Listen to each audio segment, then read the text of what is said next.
6h22, CNN Money está de volta e hoje o presidente Jair Bolsonaro discursa na abertura da Assembleia Geral da ONU, que acontece em Nova York. Nesse ano é esperado que cerca de 130 chefes de Estado e de governo participem do evento. O presidente Jair Bolsonaro deve destacar a economia brasileira no seu discurso. Também tem em vista várias decisões importantes de juros nessa semana, então a gente vai conversar sobre tudo isso agora com Gabriel Leal de Barros, que é economista-chefe da Rio Asset. Gabriel, obrigada pela sua entrevista aqui ao CNN Money.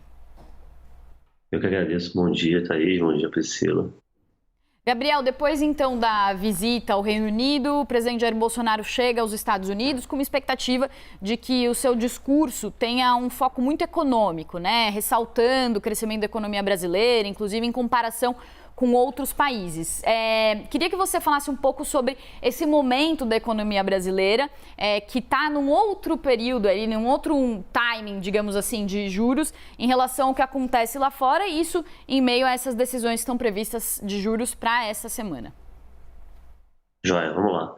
Então, a economia brasileira se beneficiou muito da reabertura, né? Graças à reabertura, a gente teve um crescimento cíclico muito forte, muito acelerado, surpreendeu muita gente, né? Vários analistas de mercado tiveram que rever suas projeções por conta da força dessa reabertura da economia que nós tivemos aqui, e aí a projeção de PIB foi revisada para cima, né? Tem muita gente com PIB em torno de 2,5 a 3 no Brasil por conta da força da reabertura. Adicional à reabertura, a gente viu também a inflação de serviços reacelerando, né? Isso é um problema para o Banco Central. A gente começa a debater no Brasil o quão aquecida está a economia. E uma parte dos analistas já entende que a economia brasileira está superaquecida, né? Está rodando acima do seu potencial. Isso é um problema para o Banco Central. Então, na decisão de amanhã, que o Banco Central brasileiro vai divulgar, provavelmente a gente vai ficar de olho no que o BC vai dizer sobre o quanto que a economia está rodando acima do potencial. A mensagem que o Banco Central vinha passando é de que ainda tinha uma certa ociosidade na economia brasileira. Mas, diante do mercado de trabalho tão forte e dessa reabertura que surpreendeu todo mundo, já começa a gerar uma preocupação da economia estar superaquecida, e isso cria uma dificuldade um pouco maior para o Banco Central controlar essa inflação. Oi, Gabriel. Nós falamos agora há pouco da crítica que o ministro Paulo Guedes fez ao Banco Central, dizendo que ele errou na previsão na leitura sobre as contas públicas, errou também na previsão da economia, junto com vocês, que o ministro vem criticando os economistas há bastante tempo por causa disso.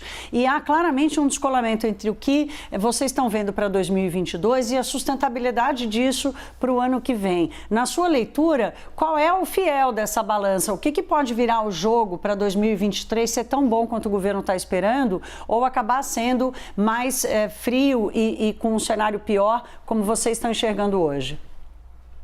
Na projeção do governo, eu acho que está na cabeça do ministro, ele está incorporando muitas das reformas que foram feitas desde o governo Temer na premissa de crescimento. E aí você coloca um PIB de 2,5. Só dá para acreditar num PIB de 2,5 com esse vento de cauda, acreditando que as reformas entregam um potencial de crescimento mais elevado para o Brasil. Se a gente tira isso da conta, que é a realidade do Brasil, né, nos últimos 20 anos, o nosso PIB potencial é muito baixo, né? A gente comentou aqui que a economia está crescendo um pouco acima do que a gente estava esperando.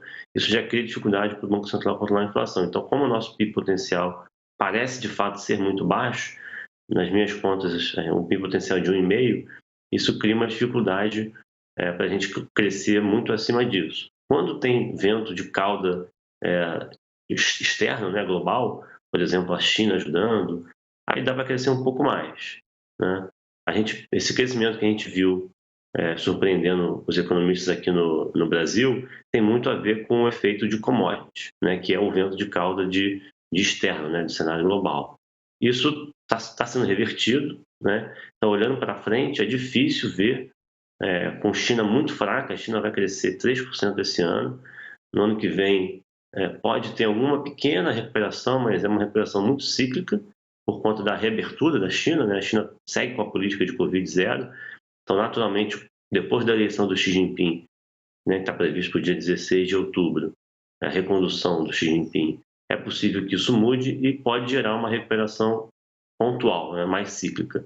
Mas olhando no médio prazo, se a gente for pensar em 2, 3, 4 anos, é difícil ver a China nos ajudando como nos ajudou no passado. Então, voltando para o Brasil, é difícil, tem dificuldade de ver o PIB brasileiro rodando de forma sustentável acima de 1,5.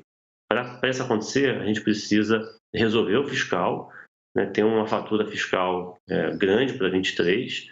A gente está discutindo de forma antecipada um furo no teto, né, uma mudança no arcabouço fiscal, num cenário global que é muito menos favorável para países emergentes, né? O Banco Central americano vai subir juros, o Banco Central europeu está subindo juros, o Banco da Inglaterra está subindo juros, o Banco do Canadá está subindo juros, então você tem um aperto global sincronizado e uma desaceleração da China, isso vai bater aqui, não tem como evitar que a economia brasileira desacelere em função disso.